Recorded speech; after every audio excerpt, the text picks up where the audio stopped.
शहीद अमर रहे, अमर रहे। माता की जय। आवाज दो, आवाज दो। के शहीद अमर रहे, अमर रहे।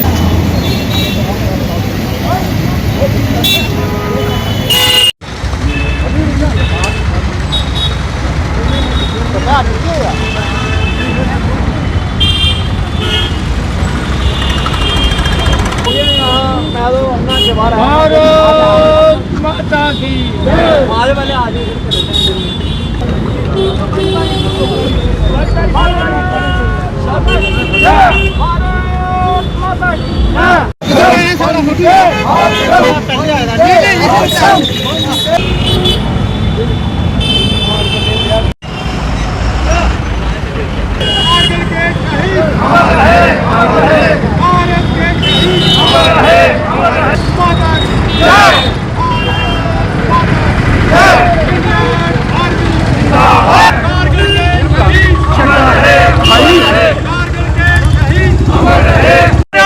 माता की जय। भारत माता की आज हमारा एक्सेस बैंक के लिए नहीं बल्कि समस्त भारत के लिए, पूरे भारत माँ के लिए आज प्राउड का विषय है कि आज के दिन हमारी भारत सेना का जो विजय ऑपरेशन था, जो 85 डेज तक चला, 2 महीने 3 हफ्ते और 2 दिन, यानी 85 दिन जो रहे उस जगह पर, जहाँ पर मैं युद्ध तो पहले भी हुए, 47 में हुआ, 62 में हुआ, 65 में हुआ पाकिस्तान के साथ, 71 में भी हुआ, लेकिन ये बड़ा और किस्म का युद्ध था।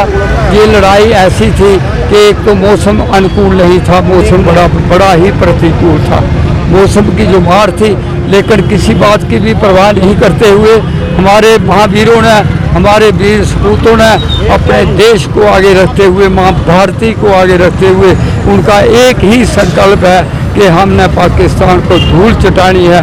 वो धूल चटाई और पाकिस्तान को हटा घुटने टेकना पड़े, इसमें कोई संदेह की बात नहीं है।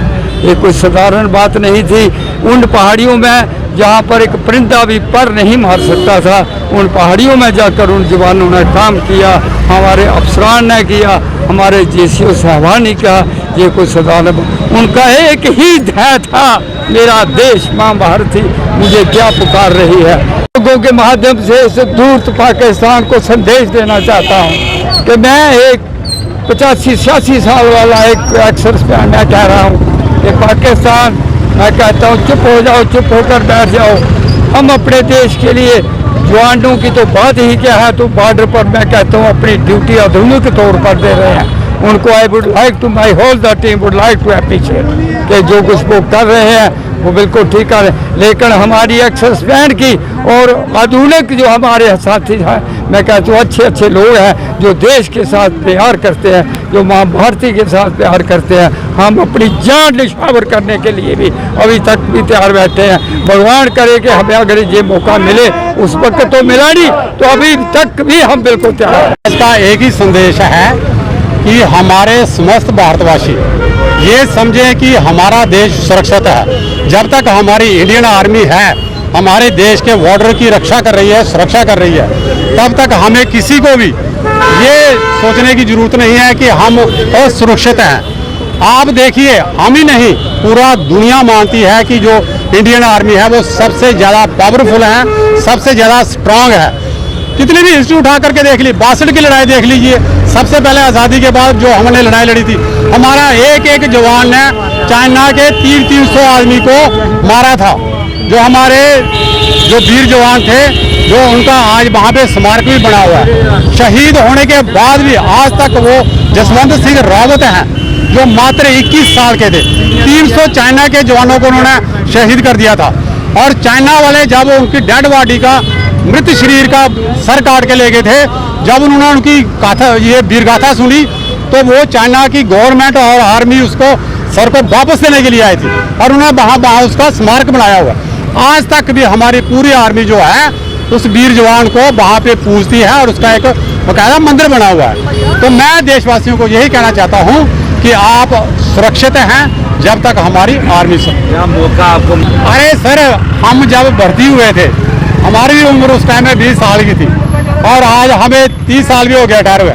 आज कल क्या आप आज हमें बोलो किस बॉर्डर पे जाना है, कहाँ जाना, हमने ग्लेशियर तक हमने नौकरी की हुई है। देश के लिए मरना सबसे बड़ा जो है इनाम है, परोपकार की बात है। अरे जीना किसके लिए है? हर इंसान ने जो पैदा हुआ उसने तो जाना ही जाना है, और देश के लिए अगर हम अपने प्राणों की आहुति दे रहे हैं तो इससे बड़ा तो हमारे लिए और कोई तोहफा ही नहीं हो सकता। आज तो सरकार कहती है कि हमें जंग आर्मी चाहिए, आज सरकार कहती है जंग आर्मी चाहिए, पॉलिटिशियन कहते हैं। मैं इनसे पूछना चाहता हूँ कि 62 की लड़ाई किसने लड़ी? ये जो लोग खड़े, 65 की लड़ाई किन्होंने जीती? ये जो रेगुलर आर्मी खड़ी है, इंडियन पीस कीपिंग फोर्स में कौन गया श्रीलंका में? यही आर्मी के 71 की लड़ाई लड़ करके हमने पाकिस्तान के 2 टुकड़े कर दिए, ये वही जवान हैं। और जो कारगिल विजय दिवस जो आज हम जिसकी 25वीं मना रहे हैं और रजत जयंती मना रहे हैं, और हमारे आदरणीय प्रधानमंत्री जी आज द्रास में गए हो। Dras is the second coldest region of the world, और वहां पे हमारी आर्मी ने अगर जीत हासिल की तो किसने की थी? वो क्या जंग आर्मी थी? क्या वो अग्निपथ के अग्निवीर थे? वो यही आर्मी थी। मेरा सिर्फ सरकार से कोई विरोध नहीं है, लेकिन जो पॉलिटिशियन जो बैठे हुए हैं, जो इसके ऊपर मंथन करते हैं, मैं उनसे ये आग्रह करना हूँ, हाथ जोड़ करके ये मैं विनती करता हूँ कि आप आर्मी को इस तरीके से मत बांटिए। इससे क्या होता है, सिर्फ आर्मी का मोरल डाउन नहीं होता है, आम जनता में भी एक गलत संदेश जाता है कि भाई ये क्या कर रहे हैं।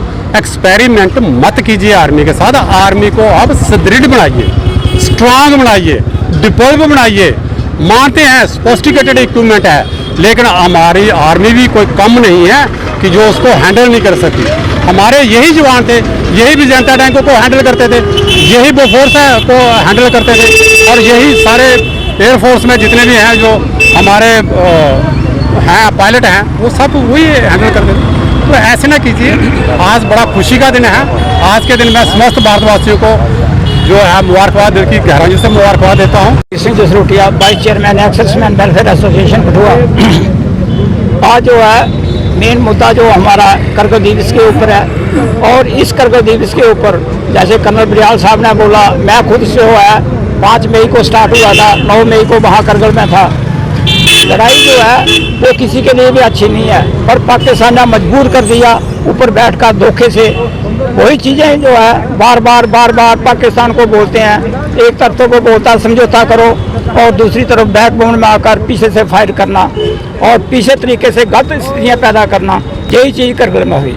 तो अब जिस तरह के हालात जम्मू खिते में पाकिस्तान को क्या संदेश देना चाहते हैं? देखिए, ये जो पाकिस्तान अभी टेररिस्ट लगाकर अंदर भेज रहा है, चाहे वो कठुआ में हो, मशीडी में हो, बिलावर में हो, रियासी में, पुंछ में हो, ये वहाँ तक जो है इसकी बोलते हैं जब गिद्दड़ की मौत होती है तो वो शहर की तरफ भागता है। तो जो टेररिस्ट जो है जहाँ पर जो भेजे हुए इसने, ये 5-4 दिन की चांदनी है इनकी, फौज लगाई हुई है इसके पीछे, और चुन चुन करके इनको ऐसी जगह पहुँचा देंगे जहाँ पर इनका स्थान है, और जो याद करते रहेंगे कि इस आदमी के साथ टक्कर ली है।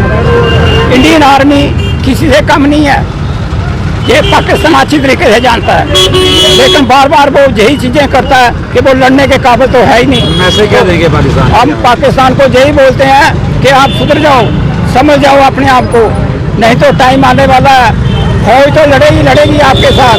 जो एक्सेसमैन है जहाँ के, वो भी आपको छोड़ेंगे नहीं। गवर्नमेंट को चाहिए कि एक्सेसमैन की मदद ली जाए, जहाँ जहाँ बॉर्डर है, जहाँ जहाँ उनका गाँव है, जो एक्सेसमैन सब कुछ जानते हैं, और इनको इस तरीके से ठोकेंगे कि ये याद करते रहेंगे जिंदगी भर कि हमने किसके साथ पाला पड़ा था, और याद करते रहेंगे।